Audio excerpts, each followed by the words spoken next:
Dear friends, welcome back to your channel English text analyst. Friends, আজকে আমরা গ্রামারের আরো একটা নতুন চ্যাপ্টার পড়তে চলেছি। আমরা আজকে পড়ব ন্যারেশন। আমরা ন্যারেশনকে বেসিক্যালি দুটো ভাগে ভাগ করব। প্রথমেই আমরা ন্যারেশনের ক্লাসিফিকেশনসে আসব, তারপর তার ডেফিনেশনস, এক্সাম্পলস এবং সেন্টেন্স অনুযায়ী ন্যারেশন চেঞ্জের রুলস এবং রেগুলেশনসে আমরা এক এক করে আসব। তো let's have a look at first in details. ন্যারেশনকে আমরা বেসিক্যালি দুটো ভাগে ভাগ করেছি এখানে। একটা হচ্ছে direct narration or direct speech, আর একটা হচ্ছে indirect narration or indirect speech.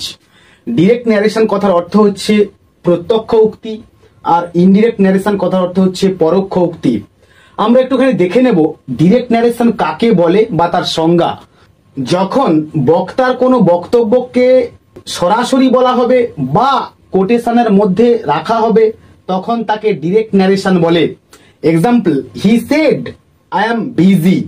তো আই অ্যাম বিজি, আমি ব্যস্ত, তো এটা হচ্ছে টোটালটাই হচ্ছে একটা ডিরেক্ট ন্যারেশন বা ডিরেক্ট স্পিচ। নেক্সট আমরা চলে আসবো indirect narration or indirect speech. যখন কোনো বক্তব্যকে বিবৃতি আকারে প্রকাশ করা হবে, কোটেশনের মধ্যে না রেখে এবং কিছুটা সারাংশ আকারে প্রকাশ করা হবে, তাকে ইনডিরেক্ট ন্যারেশন বলে। Example, he said that he was busy. এটা হচ্ছে একটা ইনডিরেক্ট ন্যারেশন বা ইনডিরেক্ট স্পিচের এক্সাম্পল।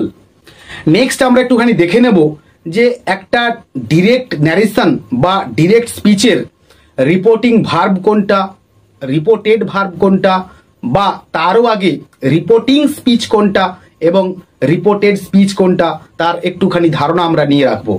আমরা একটা বাক্য নিয়েছি, he said I am busy. Basically এটা হচ্ছে একটা ডিরেক্ট ন্যারেশন বা ডিরেক্ট স্পিচের এক্সাম্পল।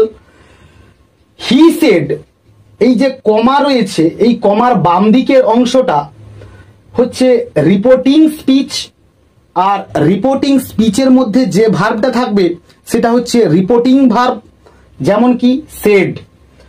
আর ডাবল ইনভার্টেড কমার মধ্যে যেটা রয়েছে সেটা হচ্ছে রিপোর্টেড স্পিচ। এই রিপোর্টেড স্পিচের মধ্যে যে ভার্বটা থাকবে সেটা হচ্ছে রিপোর্টেড ভার্ব।